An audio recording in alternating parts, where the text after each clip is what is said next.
Hi everyone, and welcome back to MPI TV, sponsored by Caesars Entertainment. I'm Sarah Solomon Dodden, and we are back on the exciting show floor at IMEX America. There are meetings happening left and right, and the energy is still just as strong as it was yesterday on day one. There are a lot of stories being shared here today, and we're going to talk about just how important those stories are to not only share together, but to share with you guys online and virtually as well. And here to do that is our keynote speaker, Paul Smith, who just got off the keynote stage this morning on Wednesday at IMEX America. So Paul, thank you so much for joining us. You took the stage this morning and talked to us about the importance of leading with a story. So for those that couldn't make it to your session, give us a quick recap of what you really want folks to walk away with.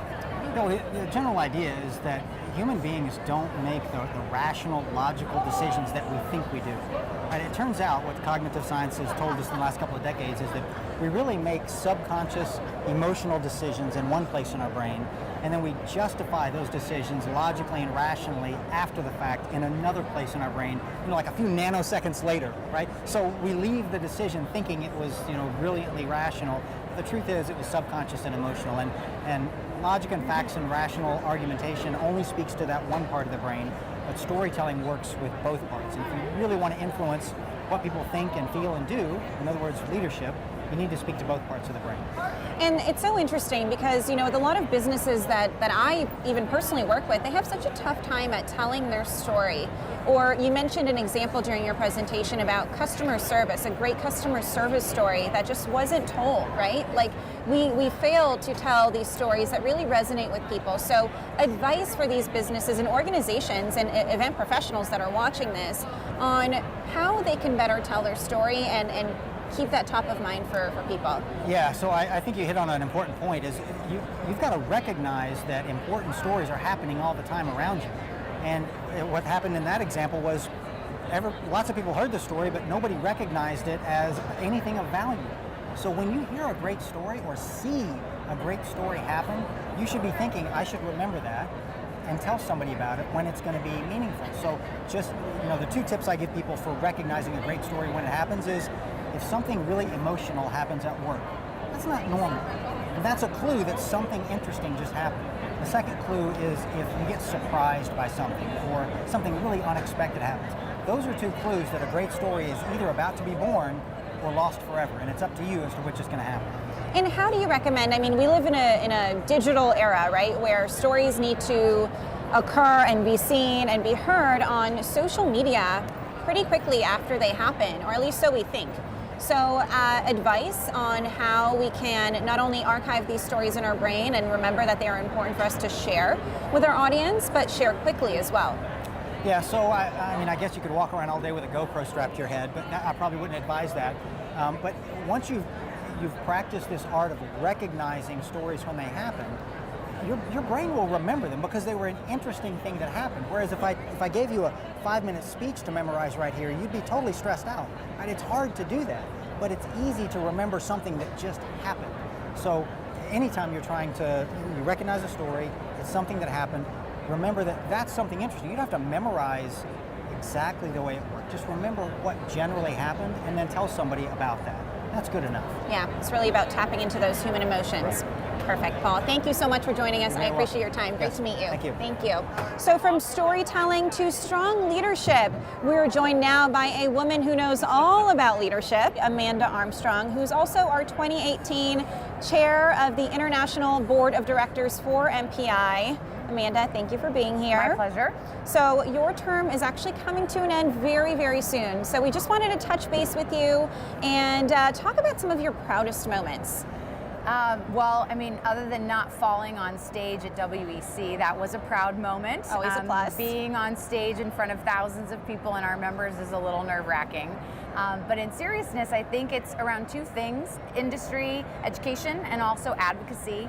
On the education, I'm just really proud that MPI continues to elevate where we are, and we have a lot of webinars that are online at the Academy, but this year we've really stepped it up, and we've partnered with universities to really bring graduate level education to our members anywhere they are in their career. We have the first in North America master's degree program with San Diego State University in my backyard, which is fantastic. And also we've redesigned the CMM program, and we're partnered with Indiana University, and there's a partnership too with NYU and providing research for the Foundation's Thought Leadership Summit. So for me, we've really raised the bar there, and it's really impressive to be part of that. Yeah, lots of moments to be proud of for sure. And as we look ahead, I think I know personally you have influenced many, many people in our industry. We love seeing a woman in a leadership position really impacting change for the industry. So what's next as you step down from your chair role onto the next best thing? Absolutely. Well, the work continues. Advocacy is the second thing I'm proud of, and it's that we really took a stand as an organization against sexual harassment in the workplace. In January, we took training as a board, we had the staff take it, and we also rolled it out to the chapters. We've developed a safe channel of reporting for our members, which is important, and we joined a task force with 10 other associations to bring awareness around harassment in the workplace to everyone, and also to give education free for anyone to address it in a proper way. So that work will absolutely continue. Our goal is to eliminate sexual harassment in the workplace, and we won't stop until we're done. Awesome, and we're going to continue following your journey even past your chair position. So this is not the last that you'll see of Amanda on MPItv. Thank you so much for being with us. My pleasure. So we can't thank our sponsor, Caesars Entertainment, enough for their support of MPItv. And here to talk more about the exciting things happening within Caesars Entertainment on the East Coast is Kelly Smith. So Kelly, thank you for being here with us. Thank you for having us. I am super excited because there's a lot of new opportunities in Atlantic City. So I want to dive right in and talk about what's new there. We are really excited about the resurgence that's going on in Atlantic City right now. We've got reinvestment into the city with Stockton University. They have an over $200 million investment along the boardwalk. Their Atlantic City campus is there. It's going to bring a new, fresh influx of 1,500 students. They've got dorm rooms there that are floor-to-ceiling windows, beachfront.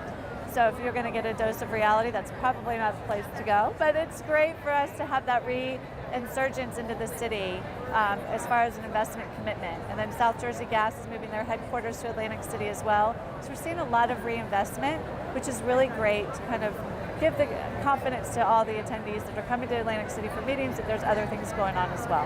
Absolutely, and WEC was actually in Atlantic City a few years ago, and what a phenomenal experience that was, and a great, just a unique opportunity in a different destination than what we're typically used to. So if you could speak to Atlantic City and what it can provide for meeting professionals when they bring their meetings there. Caesars Entertainment is really committed to investing in our 3 properties that we have there. We have a Caesars and a Bally's that are on the boardwalk.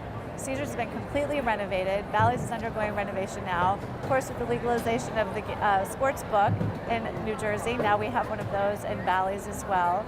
We also have the largest facility, meeting facility at our Harrah's Waterfront Conference Center that is between Boston and Baltimore. You're not going to find a larger place, and we are committed to the meetings industry to make sure that we provide the best service, the best facilities for everybody. So to not only have the waterfront, ocean, the attractive atmosphere that Atlantic City provides, we also have a great place to host meetings. Yeah, and I will never complain about anything waterfront, so I'm looking forward to a future meeting in Atlantic City. Kelly, thank you so much for your time here today on MPItv. Thank you, Sarah. Appreciate it. That does it for us on this edition of MPItv. I want to thank all of my guests for joining us today, and there is still much more ahead on Thursday at IMEX America right here on MPItv, sponsored by Caesars Entertainment.